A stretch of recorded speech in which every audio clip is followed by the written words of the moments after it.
Is our thought, feeling, and action in conflict with our belief in God? With wisdom did the Eternal found the earth. Proverbs 3:19. We cannot separate the inner from the outer or the material from the spiritual. Is one not the product of the other? The inner becomes the outer. What is visible is but the invisible. What we create within comes to the outer. Whether we like it or not, we are responsible for good or bad, for they are both the expression of the inner.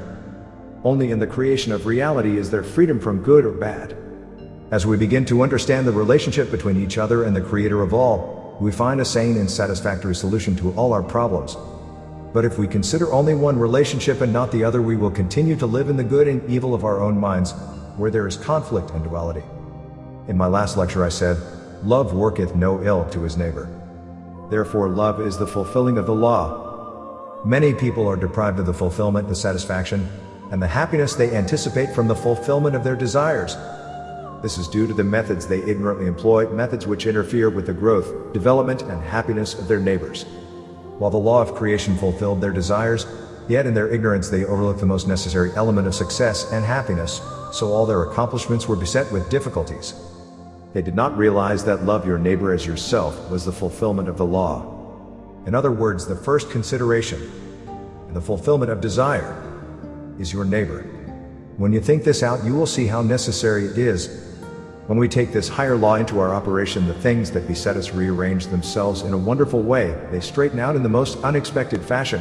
We need not designate special ways and means.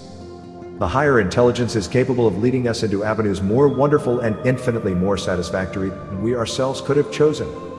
But first we must fulfill this one most important part of the bargain: do unto others as you would have them do unto you. Some are dominated by the ideas of others. Some are dominated by their environment. Some are dominated by their work and play. So they rebel and struggle. They are never satisfied. So they set up a state of mind that is antagonistic to others. The human being considered of no account, yet the human element is of the greatest value. Wrong thinking and wrong action produce their kind, and so we eat the fruit thereof. When man's thought is purified through understanding of the law of love, to love his neighbor as himself, he will love God in a practical way, and to love God is to be lifted to the throne of wisdom and power. Yet nearly everyone is restricted by their limited understanding arising out of their reactions to conditions in life, so they further perpetuate these conditions against which they rebel. Wrong reaction to things external limits our creative ability. Trust your affairs to the Eternal and your plans will prosper. In the proportion that we know ourselves, so shall we know God. This is not sanctimonious attitude of mind or a mind caught up in ethics, nor in virtues or opposites, for if we are caught up in these we shall never understand ourselves or reality. So many people become virtuous to obtain a place in heaven, so then virtue is founded on craving, which becomes a vice, the more spiritual than thou attitude. The Master said, "The last shall be first and the first shall be last," showing that there is no separation. The first and the last are the same. It is the one life manifesting through all. When we create distinction, we have separation, and separation leads to antagonisms. Jesus is said to have associated himself with robbers and sinners. He understood them in their difficulties because he understood himself. They were more ready to receive the truth than those in high places saturated with envy, mistrust, separation, and superstition. Scan your mental field and see how much of your thinking is influenced by your existing conditions. If you love the created more than the Creator, then no matter what you possess, your mind will be negative. But if you love the Creator more than the created, no matter what condition you are in, your positive attitude will lift you out of the darkness into the light. To enter into the kingdom and to partake freely, there must be no narrow conformity that leads to separation. It is the sense of unity that matters most, but this cannot come while you are caught up in separation. Only when you discern that you are so caught up in separation will you understand unity. If you live in the material in opposition to the spiritual, or you live in the spiritual in opposition to the material, there will be no understanding, and your thought, feeling, and actions will be in conflict. But if you intelligently comprehend the material, you will come to the spiritual, and thereby the division between the outer and the inner ceases. There is no conflict between the inner and the outer. All this conflict arises in man's own mind through his lack of understanding, so his thought feelings become disturbing. If you oppose the material and cling to the spiritual, and vice versa, or deny one or the other, you will create opposites in which there is no understanding. If you would understand the material world, you must begin with yourself, for your thought, feelings, and actions are the result of the material and spiritual. If you condemn one and praise the other, you no longer understand. But if you realize and discern that you are the center of all objective and subjective existence and comprehend your reactions, your feelings, your beliefs, your cravings, your fears, then you will begin to understand yourself. Only when this is accomplished will there be perfect balance, creative understanding, and inward peace. If you deny the material world, or if you try to escape from it, if you distort it, shaping it to your fancies, then your spiritual world will be an illusion also, thus hindering the true expression of reality. To be, being, is to be related to both, and understanding this relationship. But if you distort this relationship by becoming more and more self-centered, more isolated, then mental conflict will result.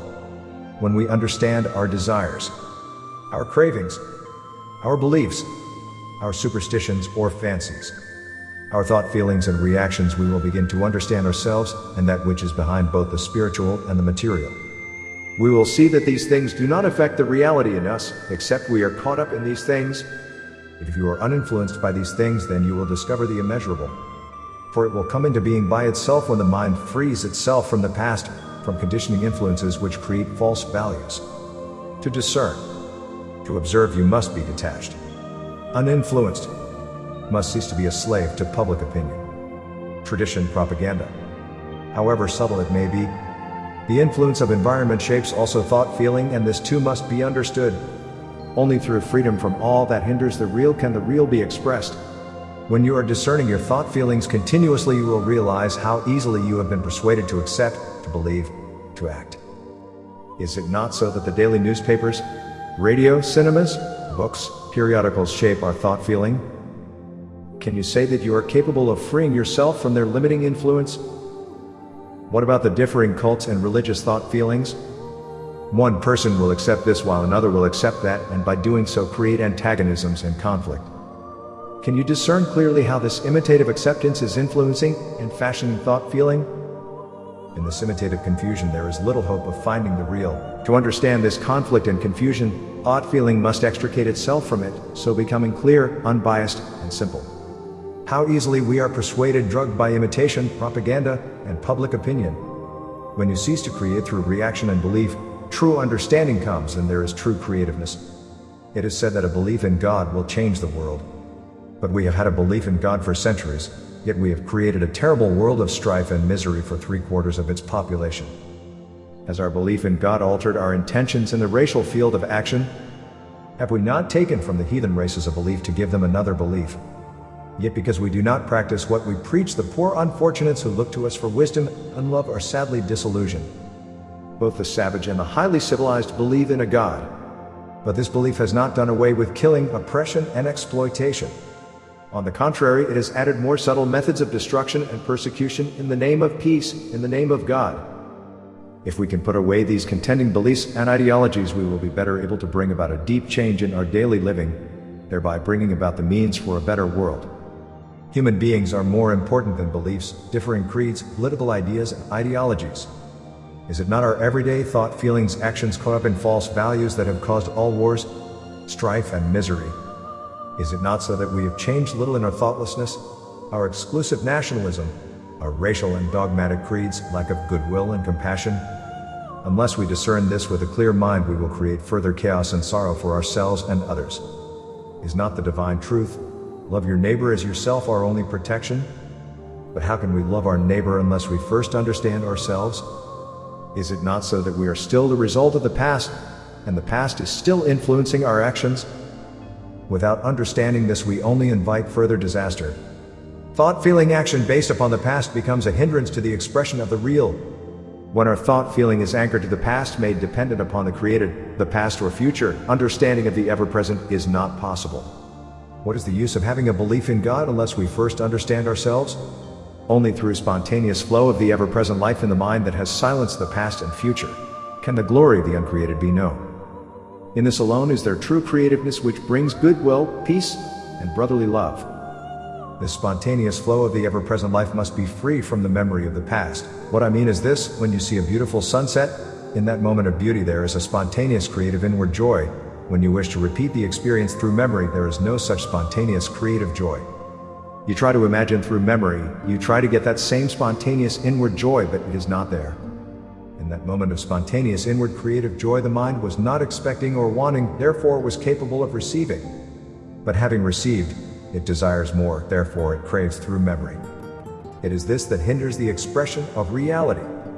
Each sunset is entirely different, so is each spontaneous flow of the ever-present life in the stillness of the mind. Therefore we will not build upon such a flimsy foundation as a memory, but upon the eternal ever-present life. Instead then of trying to strengthen our belief, our ideologies, let us become more aware of our thought feelings, for what our thought feelings are, so is our world. Our belief in God is of little value to us if by our thought feelings and actions we make the world more terrible and ruthless. Harmony is the foundation of our being, and true discernment of our thought feelings and actions will enable us to cooperate with that divine nature that was revealed through Jesus, our divine brother. He loveth a stranger in giving him food and raiment. Psalm 146:9. If thou be wise, thou shalt be wise for thyself. Prov. 9:12. Benediction. O ever-present life. Wisdom is waiting to give joyful revelation of thy presence. Man's mind has been clogged with beliefs and illusions of the past and has not heard thy eternal voice. Yet thy love will wash away all race, color, and class, prejudices. And in thy everlasting and ever-present wisdom we will experience that spontaneous creative joy. When our minds are freed from the burden of memory, the paths we have trod will melt like the snow before the blazing sun of truth. O ever-present life.